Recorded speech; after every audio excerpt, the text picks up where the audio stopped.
మీ వాడు నడక మర్చిపోయేటట్టున్నాడు, నడవకపోతే కాళ్ళు చచ్చిపడిపోతుంది మాస్టర్ చెప్పడంతో అప్పటి నుండి మా అన్నింటితో స్కూల్కి పంపించేవాడు. ఏదో మీ టాజర్లో చదివించినట్లు ఎంతమంది చదివించలేదు. ఇప్పుడు మన పరిస్థితి బాగానే ఉంది కదా పాలి, ఏ లోటు లేదు కదా.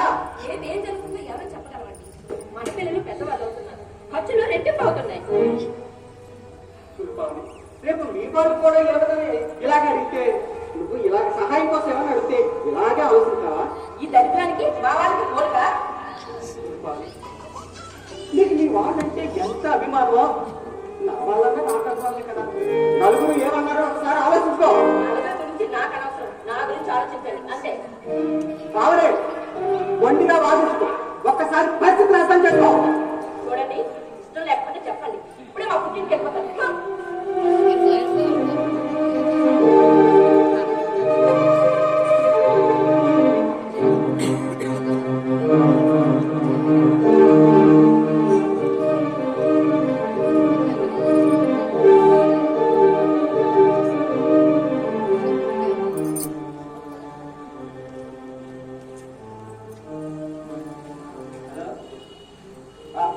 శరణ్ గారు, అకౌంట్స్ అని స్కూల్యా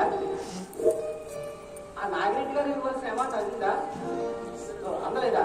సరే ఒకసారి ఫోన్ చేసి కనుక్కోండి, నేను ఈరోజు రావట్లేదు. అవును.